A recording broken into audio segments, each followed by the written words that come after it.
Nah, yuk. Assalamualaikum warahmatullahi wabarakatuh. Assalamualaikum warahmatullahi wabarakatuh. Waalaikumsalam warahmatullahi wabarakatuh. Selamat siang. Pertama-tama mari kita panjatkan puji syukur atas kehadirat Allah Subhanahu wa taala karena telah memberikan rahmat dan kesehatan hingga kita dapat berkumpul di Zoom pada keadaan sehat walafiat. Perkenalkan saya Muhammad Gafal Farizi dari kelompok 6. Selanjutnya rekan saya. Saya Majnati Saya Astuti dari kelompok 6. saya Saya Nabila Mazaya, Aulia dari kelompok 6. saya Mazaya Nur Satrina dari kelompok 6. Baik, terima kasih. Eh, Pada kesempatan hari ini kami akan mempresentasikan materi tentang standar pelayanan fisioterapi. Yang pertama akan dibacakan oleh saya sendiri, yaitu bab 1, pendahuluan. Pembangunan kesehatan merupakan bagian dari pembangunan nasional untuk meningkatkan kesadaran dan kemampuan hidup sehat setiap individu.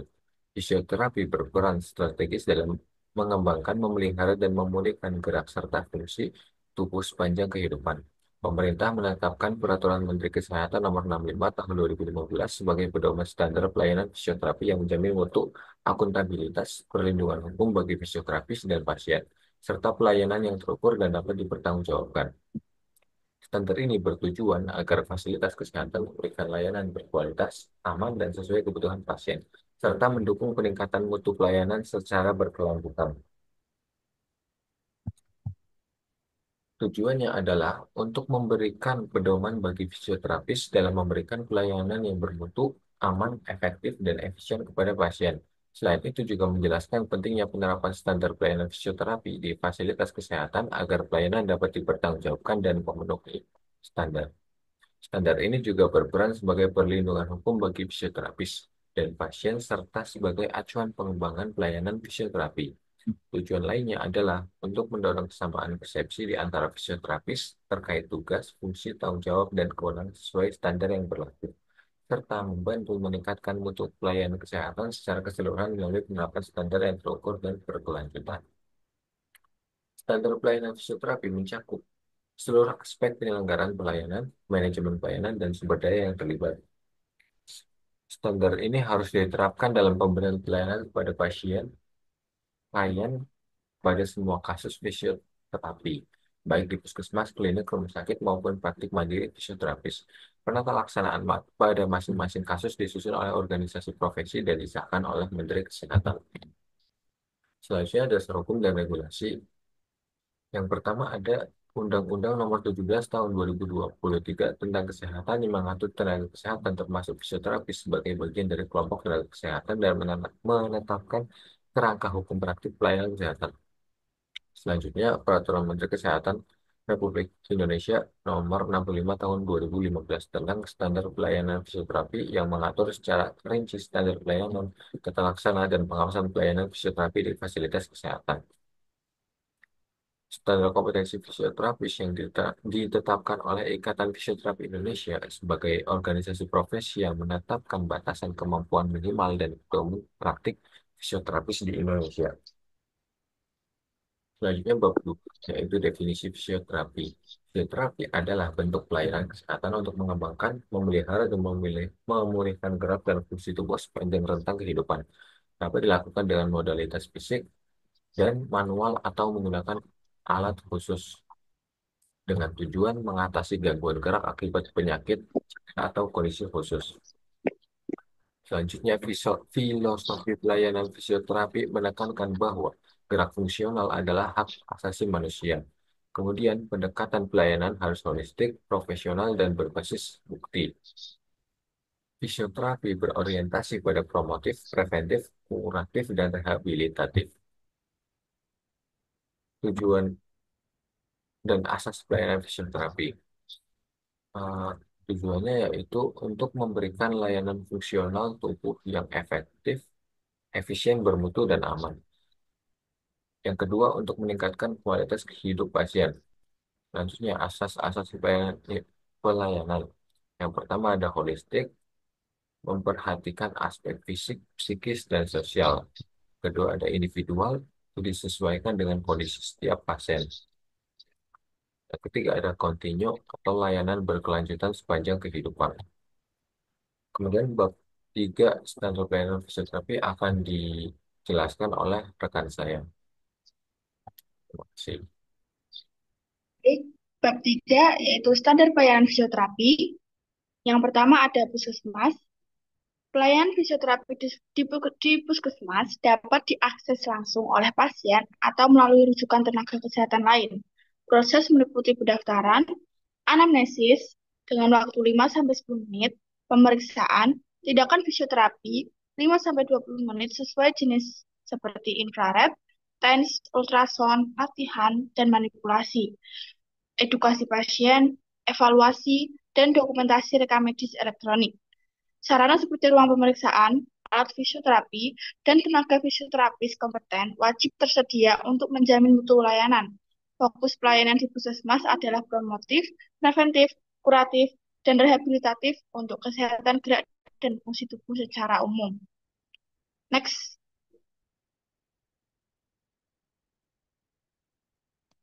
Yang kedua ada rumah sakit. Pelayanan fisioterapi di rumah sakit mengikuti alur rujukan dari dokter atau perawat. Fisioterapis melakukan pemeriksaan, diagnosa, terapi sesuai indikasi, dan pencatatan lengkap dalam rekam medis. Terapi bisa dilakukan di ruang rawat inap atau instalasi fisioterapi sesuai kondisi pasien. Pengawasan internal dan pembinaan oleh pimpinan rumah sakit dan organisasi profesi memastikan pelayanan sesuai standar Permenkes nomor 65 tahun 2015. Next. Yang ketiga ada klinik. Klinik harus memenuhi standar pelayanan yang sistematis, mulai dari pendaftaran, pemeriksaan, tindakan, edukasi, evaluasi, hingga dokumentasi lengkap. Fasilitas dan alat fisioterapi harus memadai, serta tenaga fisioterapis kompeten harus tersedia untuk menjamin kualitas dan akuntabilitas pelayanan. Next. Yang keempat, ada fisioterapi home care. Dilaksanakan di rumah, pasien dengan standar yang mengacu pada Permenkes nomor 65 tahun 2015 meliputi asesmen awal, perencanaan dan pelaksanaan terapi sesuai kebutuhan, edukasi kepada pasien dan keluarganya, serta dokumentasi dan evaluasi untuk keberlanjutan terapi home care yang memudahkan akses bagi pasien yang sulit datang ke fasilitas kesehatan. Next. Yang keempat, ada tata laksana pelayanan fisioterapi. Yang pertama, alur dan pemeriksaan awal. Alur pelayanan yaitu mulai dari pendaftaran, asesmen, diagnosa, intervensi, evaluasi. Bisa dilakukan di rawat jalan atau rawat inap. Pemeriksaan awal atau asesmen yaitu anamnesis, pemeriksaan fisik, evaluasi fungsi dan nyeri, dasar untuk diagnosis fisioterapi. Next. Yang kedua, diagnosis dan intervensi. Diagnosis fisioterapi berdasarkan asesmen fokus pada gangguan fungsi gerak. Perencanaan intervensi yaitu rencana terapi tertulis, tujuan, jenis terapi, dan durasi. Disesuaikan kebutuhan akan dikomunikasikan ke pasien atau keluarga. Ada pelaksanaan terapi meliputi terapi manual, latihan fisik, elektroterapi yang harus aman dan berbasis bukti. Next. Yang ketiga ada evaluasi, edukasi, dan dokumentasi. Evaluasi dan monitoring yaitu pemantauan progres terapi dan penyesuaian program. Edukasi pasien atau keluarga yaitu menjelaskan kondisi, tujuan terapi, latihan mandiri, dan meningkatkan kepatuhan dan partisipasi.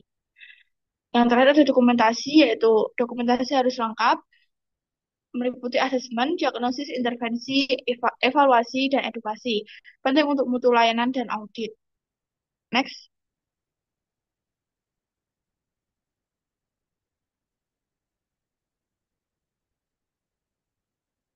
Dan untuk bab 5, standar sumber daya fisioterapi akan dijelaskan oleh teman saya. Bab 5, standar sumber daya fisioterapi. 1. Kualitas fisioterapi. Fisioterapi adalah tenaga kesehatan lulusan pendidikan fisioterapi sesuai aturan perundang-undangan. Kualifikasi disesuaikan kebutuhan fasilitas. Yang pertama ada puskesmas, minimal 1 fisioterapi, profesi atau ahli madya. Yang kedua ada rumah sakit umum kelas D, minimal 1 fisioterapi spesialis. Yang ketiga ada rumah sakit khusus kelas A, B, C. Fisioterapi spesialis sesuai kekhususan pelayanan masing-masing kelas. Next. Yang kedua, ada kebutuhan jumlah tenaga fisioterapi.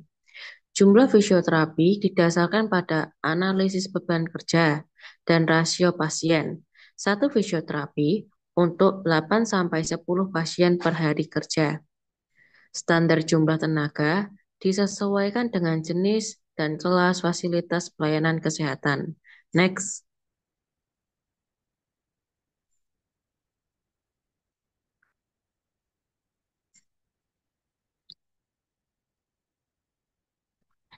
Yang ketiga, ada kompetisi dan pengembangan profesional. Fasilitas pelayanan kesehatan wajib memenuhi pendidikan dan pelatihan untuk pengembangan profesionalisme fisioterapis. Pengembangan kompetensi dilakukan berkelanjutan agar pelayanan bermutu dan dapat dipertanggungjawabkan. Yang ketiga, kompetensi meliputi komunikasi, penanganan manual, penggunaan peralatan fisik atau elektroterapeutik, serta pelatihan fungsi tubuh. Next. Yang keempat ada kode etik perilaku profesional. Fisioterapis wajib menjalankan pelayanan sesuai kode etik profesi dan perilaku profesional. Standar pelayanan menekankan keselamatan pasien dan kepuasan masyarakat. Organisasi profesi mengatur dan mengawasi penerapan kode etik dan perilaku profesional fisioterapi. Next.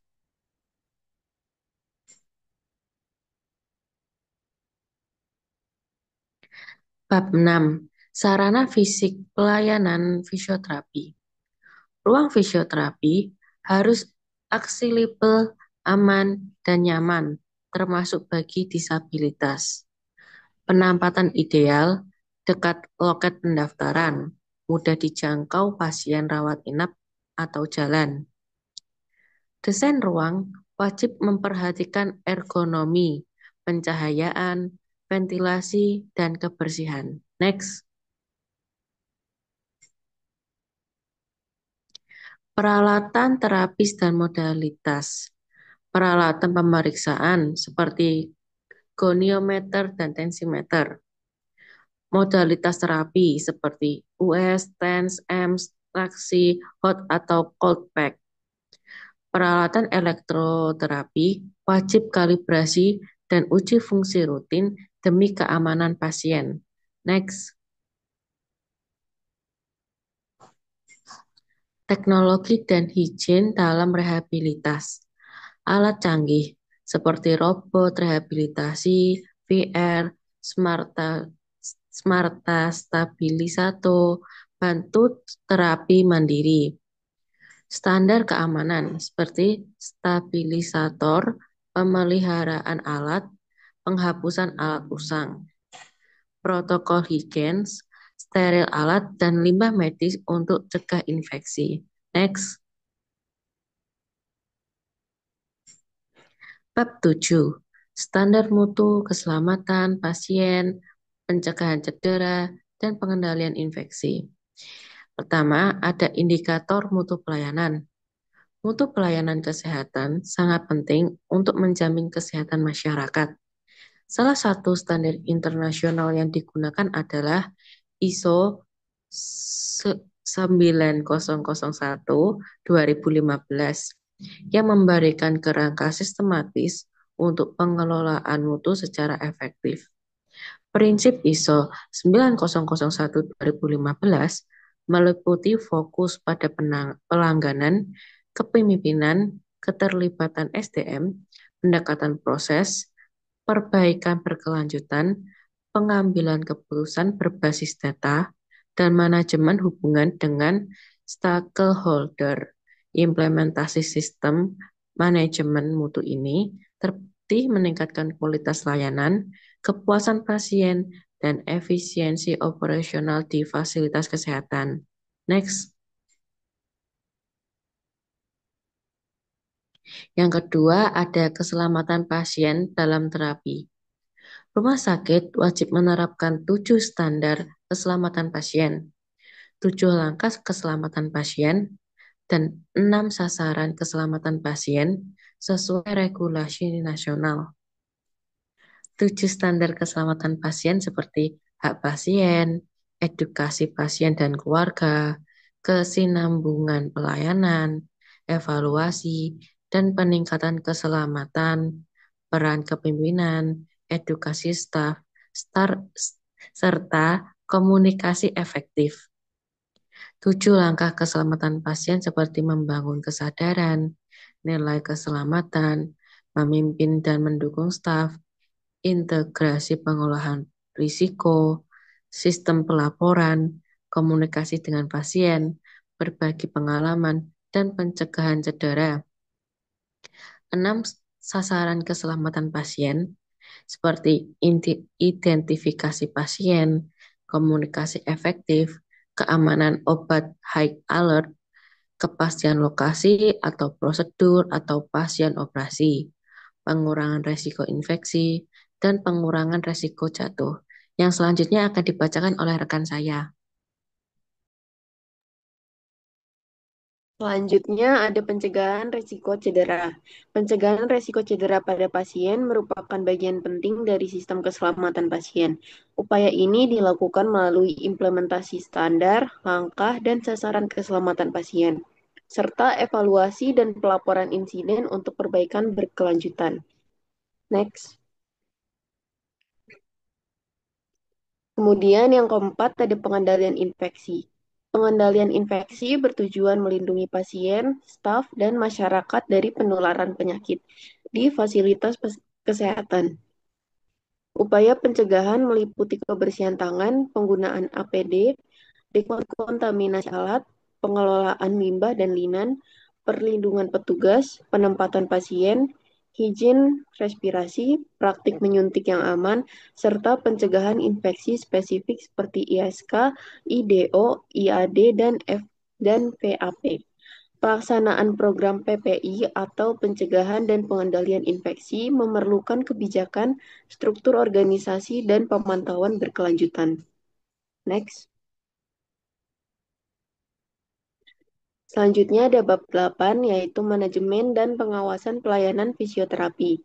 Yang pertama, monitoring dan evaluasi internal merupakan kegiatan sistematis untuk mengukur dan menilai mutu pelayanan fisioterapi secara berkala, meliputi kinerja tenaga pendidik, manajemen, suasana akademik, dan program studi fisioterapi.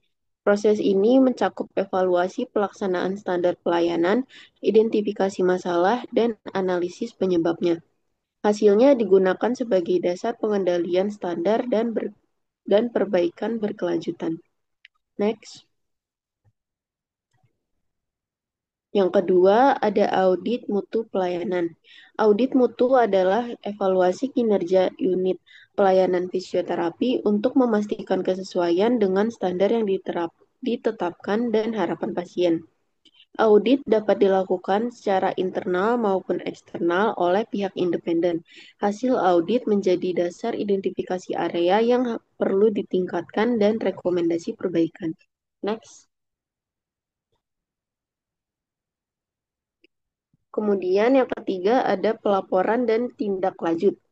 Pelaporan, monitoring, dan evaluasi disampaikan secara berkala kepada pimpinan fasilitas kesehatan dan organisasi profesi. Laporan berisi kinerja pelayanan, temuan masalah, dan rekomendasi perbaikan. Tindak lanjut berupa perumusan dan pelaksanaan rencana aksi perbaikan secara konsisten. Next. Kemudian pembinaan profesi dan disiplin. Pembinaan bertujuan meningkatkan kompetensi dan profesionalisme fisioterapis melalui pelatihan, seminar, workshop, dan pendidikan berkelanjutan. Penegakan disiplin penting untuk menjaga etika profesi dan mencegah pelanggaran dengan tindakan disiplin mulai dari teguran hingga sanksi sesuai peraturan. Next. Kemudian bab 9 fisioterapi anak dan geriatri. Fisioterapi anak berfokus pada stimulasi tumbuh kembang motorik anak melalui pendekatan yang sesuai usia, menggunakan metode permainan untuk menjaga motivasi anak dan keterlibatan orang tua penting untuk konsistensi terapi.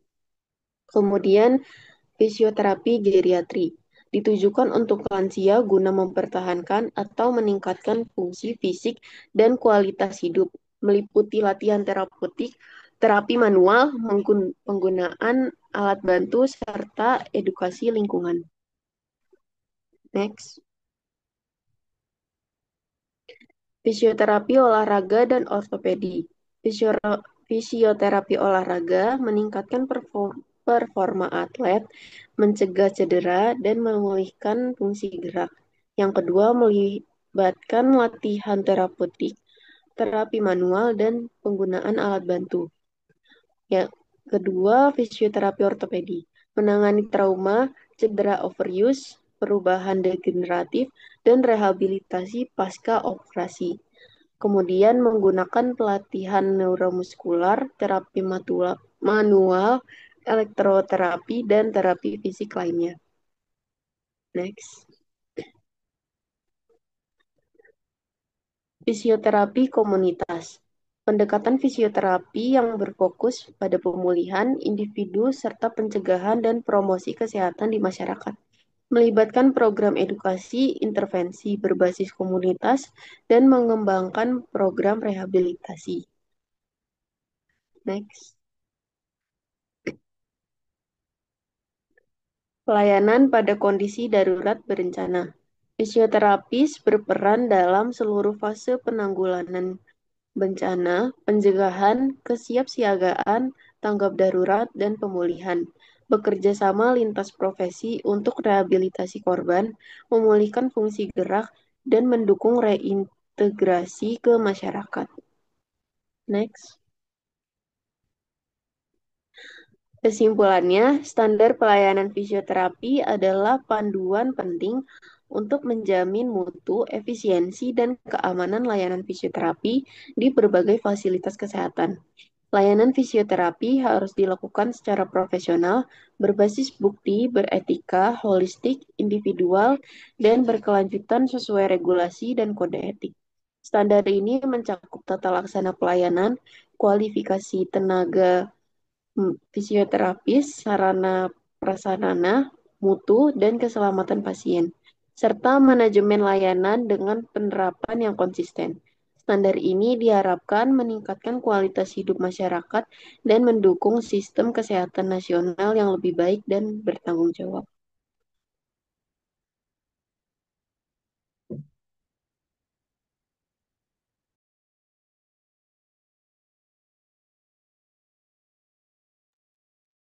Baik, terima kasih atas penyampaian materinya. Mungkin itu saja yang dapat kami sampaikan. Kurang lebihnya kami mohon maaf. Wassalamualaikum warahmatullahi wabarakatuh. Waalaikumsalam warahmatullahi Waalaikumsalam wabarakatuh. warahmatullahi wabarakatuh. Alhamdulillah.